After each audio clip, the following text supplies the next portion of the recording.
Le gouvernement de la transition exige du président Emmanuel Macron d'abandonner sa posture néocoloniale, paternaliste et condescendante. La première édition du Salon de l'éveil patriotique de la jeunesse malienne a été célébrée ce samedi 30 juillet 2022. La traditionnelle montée des couleurs respectée ce lundi 1er août 2022. Un mandat d'arrêt international a été lancé contre des personnalités de l'ancien régime. Le Conseil malien des chargeurs a un nouveau président à la personne de Bakissima Sila. Mesdames et messieurs, bonsoir et bienvenue à ce flash d'information.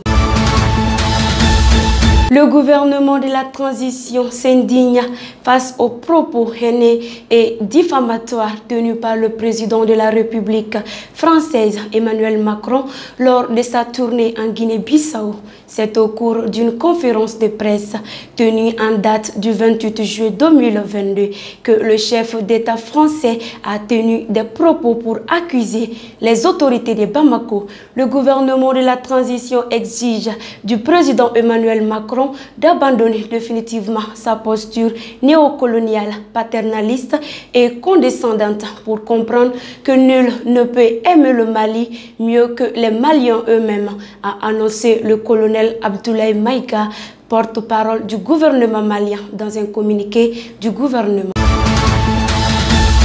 Le ministre de la Jeunesse et des Sports chargé de l'instruction civique et de la construction citoyenne, Moussa Ag Attaher, a présidé le samedi 30 juillet 2022 la cérémonie d'ouverture de la première édition des Salons de l'éveil patriotique de la jeunesse malienne. C'était en présence de plusieurs personnalités politiques et d'éminents invités. Ce salon est une initiative des jeunes de la diaspora malienne qui entendent apporter leur contribution à l'émergence de la jeunesse du pays. En ce lundi 1er août 2022, la traditionnelle montée de couleurs fut respectée par le département de la jeunesse et des sports. La cérémonie s'est tenue en face de l'entrée principale de la cité administrative. L'événement a été présidé par le secrétaire général du département de la jeunesse et des sports, chargé de l'instruction civique et de la construction citoyenne, M. Amadou Diarra Yalkoy, ainsi que de nombreux autres collaborateurs et membres de la cité administrative. Cette montée des couleurs a été exécutée par l'équipe des pionniers du Mali. L'intonation de l'hymne national du Mali et la montée du drapeau tricolore ont été les moments forts de l'événement. Un mandat d'arrêt international a été lancé depuis le 25 juillet dernier contre des personnalités de l'ancien régime d'Ibeka, parmi lesquelles figure l'ex-premier ministre Boubou Cissé, a annoncé la Cour suprême du Mali dans un communiqué.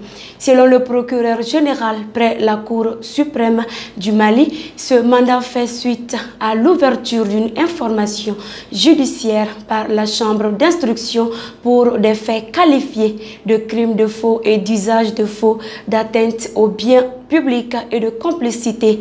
Notons que l'ex-premier ministre Boubou Cissé a réagi par rapport à ces communiqués de la Cour. Au Conseil malien des chargeurs, le nouveau patron est bien connu. Il se nomme Kissima Sila, dit Bakissima. C'est à la faveur de la 14e session du Conseil des Maliens chargeurs tenue samedi 30 juillet 2022 au CICB que Kissima a été élu par ses pairs.